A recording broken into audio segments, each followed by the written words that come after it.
The veteran rancher's secret.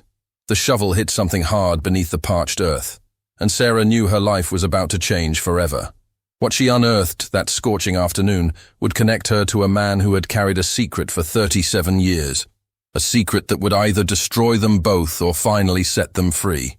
The sun blazed mercilessly over the Wyoming plains as Sarah Crow Feather knelt beside the ancient oak tree, her weathered hands trembling as dirt cascaded through her fingers.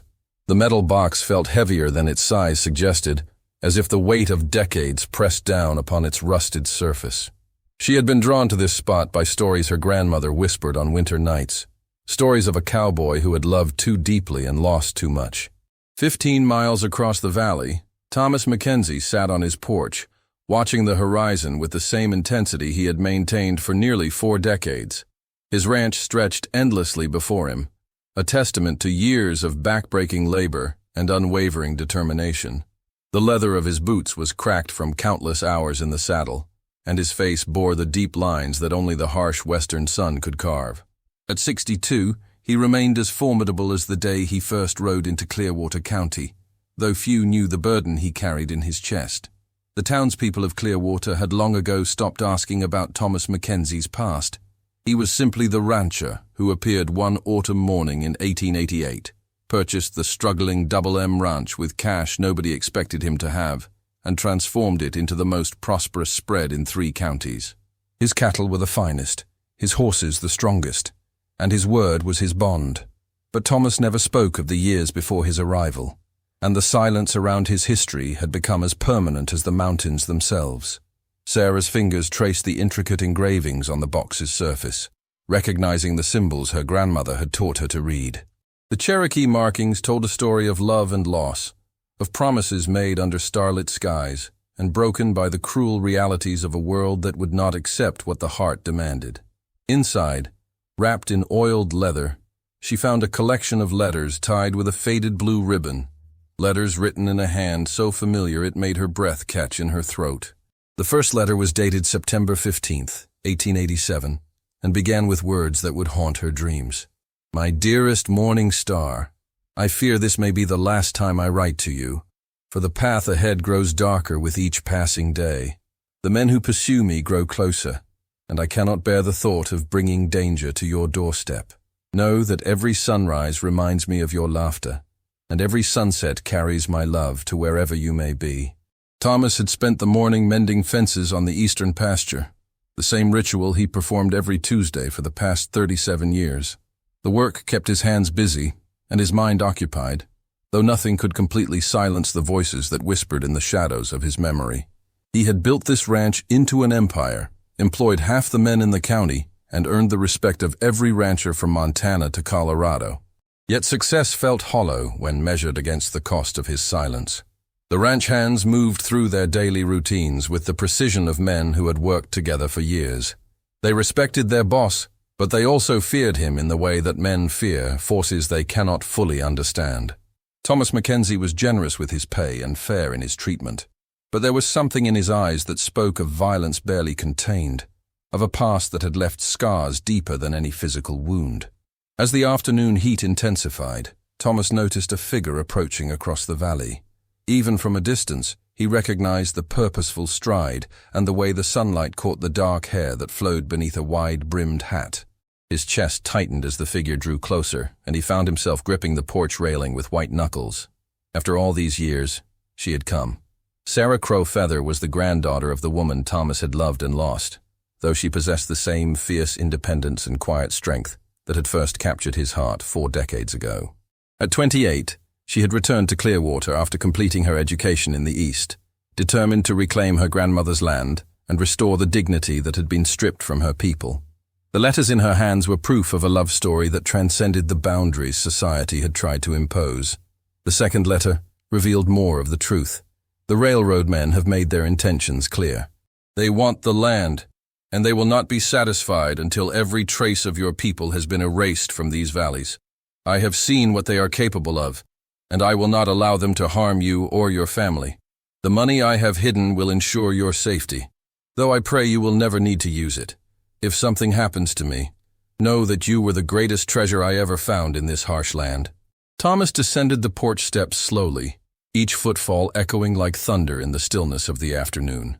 37 years of carefully constructed walls began to crumble as Sarah approached. The metal box clutched against her chest like a shield.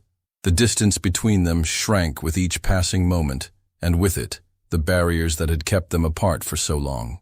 The ranch hands paused in their work, sensing the gravity of the moment, though they could not understand its significance.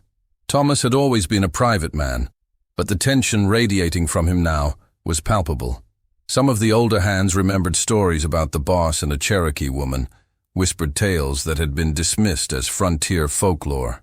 Now, watching Sarah approach with something that clearly belonged to their employer, they began to wonder if those stories might have been true.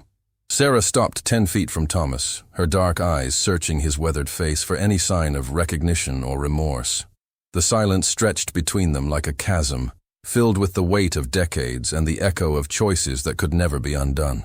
The box in her hands seemed to pulse with its own heartbeat, demanding acknowledgement of the secrets it contained.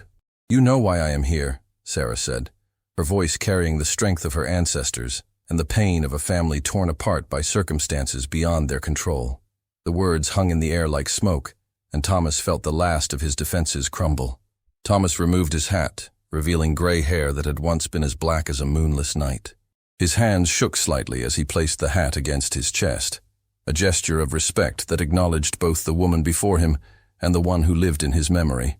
"I have been waiting for this day since the moment I buried that box," he replied, his voice rough with emotion. "I knew someone would eventually come looking for answers."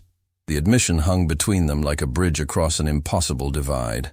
Sarah felt her grandmother's presence in the wind that stirred the prairie grass, and she knew that this moment had been destined from the day the box was first buried beneath the oak tree. The letters inside contained more than declarations of love. They held the key to understanding why her family had been forced to flee their ancestral lands and why Thomas Mackenzie had become the wealthiest rancher in the territory. The third letter contained the most devastating revelation. "The blood on my hands will never wash clean, but I could not stand by and watch them destroy everything you held sacred.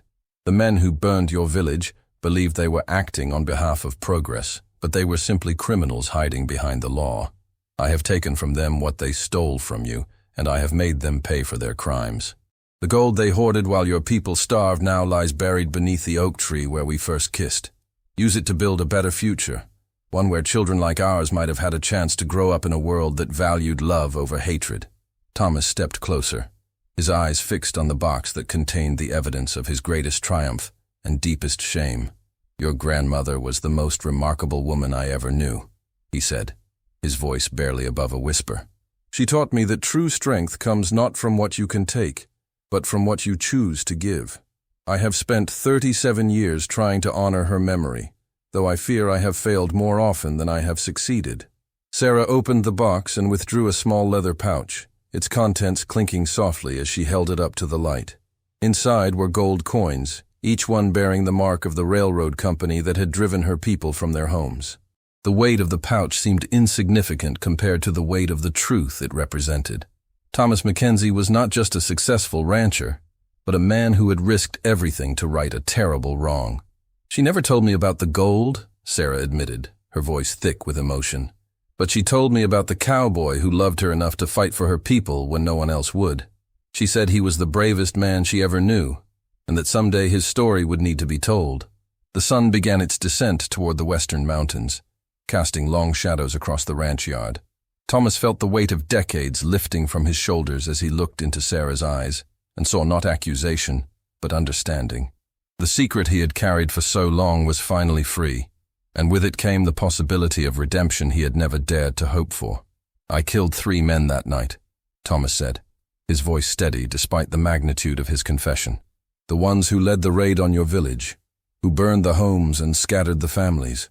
I followed them to their camp and took back what they had stolen from your people. The law called it murder, but I called it justice." Sarah closed the box and held it against her chest, feeling the rapid beating of her heart as she absorbed the full weight of Thomas's words. Her grandmother had been right. This was a man who had sacrificed everything for love, who had become an outlaw to protect the innocent. The gold in the pouch represented more than wealth.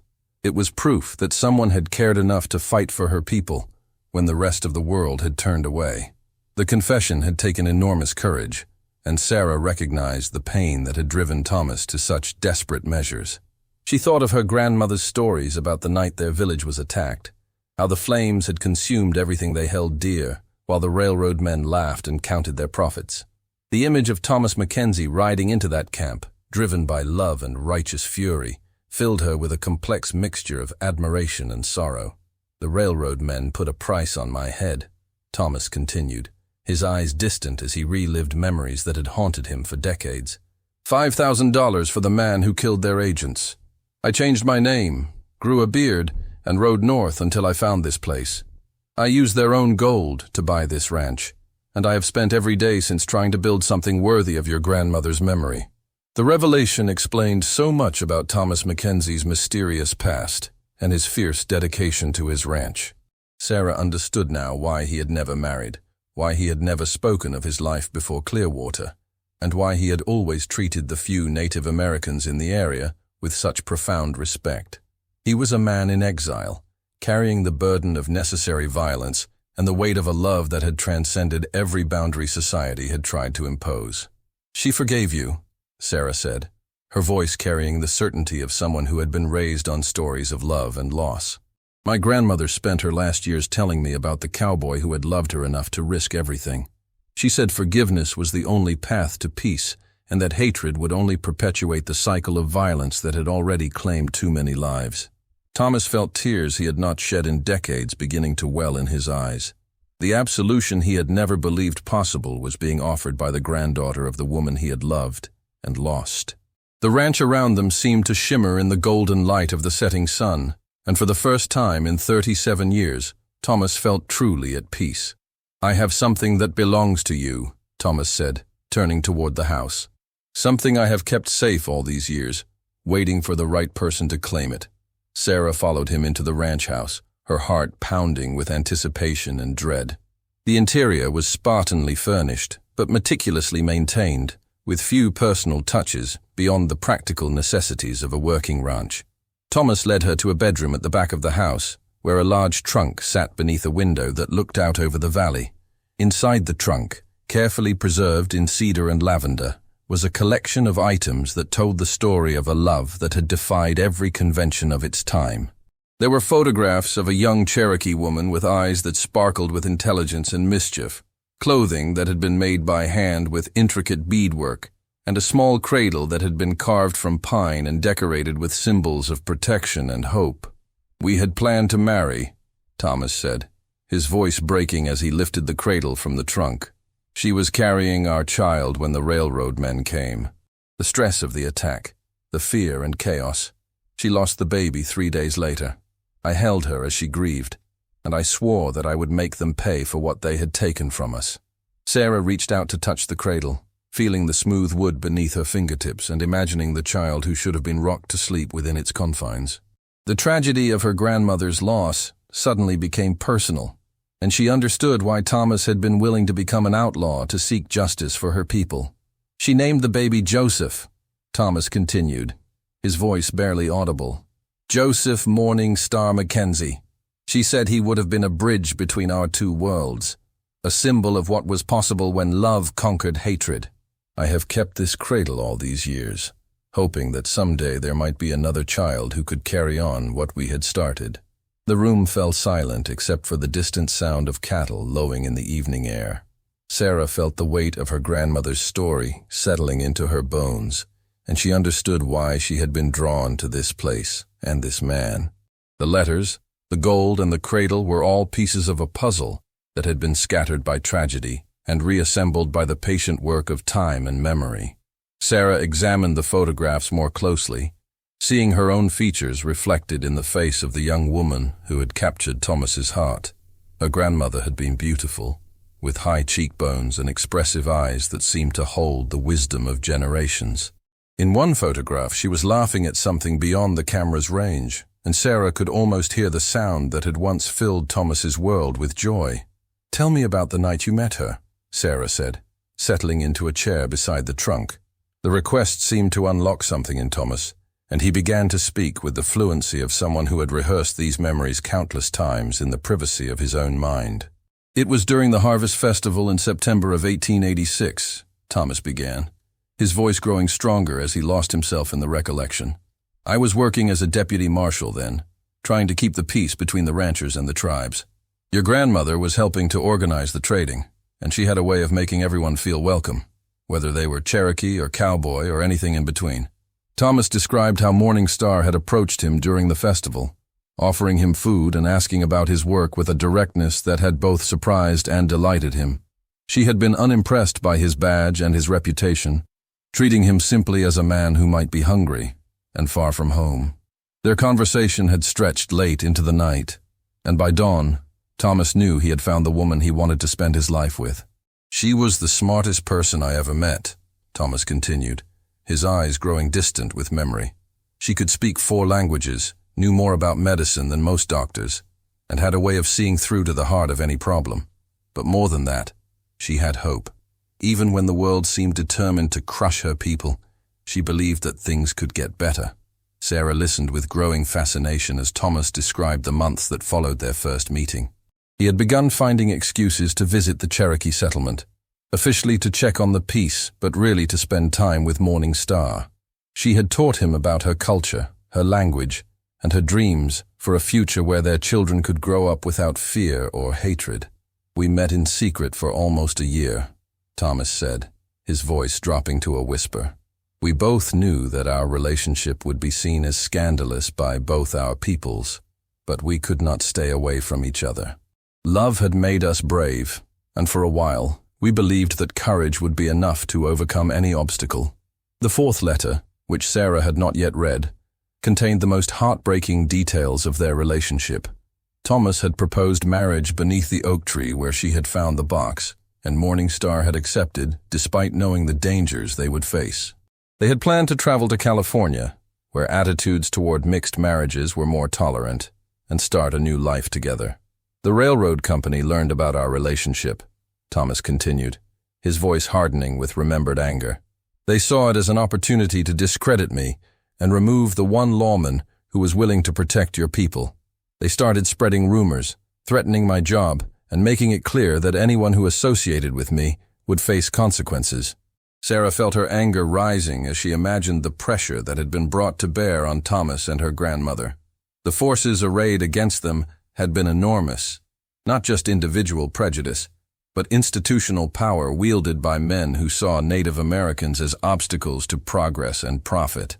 "She tried to break off our relationship," Thomas said, his voice cracking with emotion. "She said she would not be the cause of my destruction, that I had too much good work to do to throw it all away for her. But I told her that work meant nothing if I could not share it with the woman I loved. We decided to elope, to leave everything behind and start over somewhere else. The plans had been made in secret, with Morning Star's family reluctantly agreeing to help despite their concerns about the dangers ahead. Thomas had resigned from his position as deputy marshal, converted his savings to gold, and prepared to leave everything he had ever known for the chance to build a life with the woman he loved. "We were supposed to meet at the oak tree on the night of October 15th, Thomas said, his voice growing strained with the memory. "I waited there until dawn, but she never came. When I rode to the settlement, I found nothing but ashes and smoke. The railroad men had struck in the night, claiming they were responding to reports of an uprising. 37 people died, including women and children, who had never raised a hand against anyone." Sarah felt tears streaming down her face as she imagined the horror of that night. Her grandmother had lost everything, her home, her family, and her chance at happiness with the man she loved. The attack had been designed to scatter the Cherokee and clear the way for railroad expansion, but it had also destroyed 2 lives that had been on the verge of creating something beautiful. "I found her 3 days later," Thomas continued, his voice barely audible. "She had been hiding in the mountains with a few other survivors, trying to care for the wounded and the orphaned. When she saw me, she collapsed in my arms, and I felt the life draining out of her. The baby was gone, and with it, our dreams of a future together. The loss of their unborn child had been the final blow, shattering both Thomas and Morning Star in ways that neither had fully recovered from. Thomas had held her as she grieved, promising that the men responsible would pay for their crimes. But Morning Star had begged him not to seek revenge, fearing that violence would only lead to more violence. "I promised her that I would not pursue vengeance," Thomas said, his voice heavy with regret. "But when she died 2 weeks later, I felt that promise burning in my chest like a brand. I had failed to protect her, failed to save our child, and failed to be the man she deserved. The only thing I could do was make sure that the men who had destroyed our lives would never hurt anyone else." Sarah understood now why Thomas had become an outlaw, why he had abandoned his principles and embraced the violence he had once sworn to prevent. The loss of Morning Star and their child had broken something fundamental in him, replacing his faith in justice with a thirst for revenge that could only be satisfied by blood. "I tracked the 3 men who had led the raid," Thomas continued, his voice growing stronger as he described his quest for vengeance. "Colonel James Harrison, Captain Michael O'Brien, and Lieutenant David Walsh. They were staying at a hotel in Cheyenne, celebrating their success and planning their next campaign against the tribes. I waited until they were drunk and alone. Then I confronted them in their rooms." The details of what happened next were too graphic for Thomas to share in full, but Sarah could see the weight of those actions in his eyes. He had killed 3 men in cold blood, taking their lives with the same methodical precision he had once used to uphold the law. The gold they had stolen from the Cherokee had been recovered, but the price of that recovery had been Thomas's soul. "I buried the gold beneath the oak tree where your grandmother and I had planned to be married," Thomas said, his voice dropping to a whisper. "I wanted it to be there when she needed it, even though I knew she was gone. It was the only way I could think of to honor her memory and ensure that something good came from all the death and destruction." Sarah felt the full weight of the story settling around her like a shroud. Thomas Mackenzie was not just a successful rancher, but a man who had sacrificed everything for love and justice. The gold in the pouch represented more than wealth. It was proof that someone had cared enough to fight for her people when the rest of the world had turned away. "I do not want your charity," Sarah said, her voice firm but not unkind. "I want your partnership. Together, we can build something that honors both our peoples and creates a legacy worthy of the love you shared with my grandmother. The land will be returned to my family, but the ranch will remain yours. We will work together to ensure that this valley becomes a place where all people can find peace and prosperity." Thomas extended his hand, and Sarah took it, feeling the calluses that spoke of decades of honest labor and the strength that had sustained him through the darkest periods of his life. The handshake was more than a business agreement. It was a covenant between 2 people who had been brought together by the echoes of a love that had transcended death itself. "What will you call this place?" Thomas asked, his voice filled with curiosity and hope. Sarah looked out over the moonlit valley, seeing not just the ranch that Thomas had built, but the village that had once thrived in the shadow of the mountains. She imagined children playing in the meadows, families gathering for celebrations, and elders sharing stories beneath the stars. The vision was so vivid that she could almost hear the laughter carried on the evening breeze. "Morning Star Valley," she said, her voice carrying the certainty of someone who had finally found her true purpose. "A place where the sun always rises on new possibilities." The veteran rancher who had stayed silent for 37 years finally smiled, and in that smile, Sarah saw the young man who had loved her grandmother with such fierce devotion that he had been willing to sacrifice everything for her happiness. The secret had been revealed, the debt had been paid, and the love story that had begun beside an oak tree would continue in the hearts of a new generation. As they stood together in the moonlight, Sarah and Thomas knew that their partnership would face challenges and obstacles that would test their resolve. But they also knew that they carried within them the strength of those who had come before, the wisdom of those who had loved deeply and lost greatly, and the hope of those who believed that redemption was always possible for those brave enough to seek it. The metal box sat on the kitchen table, its contents finally revealed, and its secrets finally shared. But the true treasure was not the gold or the letters. It was the understanding that love, once kindled, never truly dies. It simply waits, patient and eternal, for the right moment to illuminate the darkness and show the way forward. In the years that followed, Morning Star Valley would become a beacon of hope and reconciliation, a place where the descendants of cowboys and Native Americans would work together to build a future that honored the past while embracing the possibilities of tomorrow. And at the center of it all would be the story of a veteran rancher who had stayed silent for years until the native girl returned what he had buried, and in doing so, buried the hatred that had kept them apart for far too long. The partnership between Sarah and Thomas would transform not just the valley, but the entire region, proving that love and understanding could triumph over even the deepest wounds of history. Their story would be told for generations, a testament to the power of forgiveness and the enduring strength of the human spirit.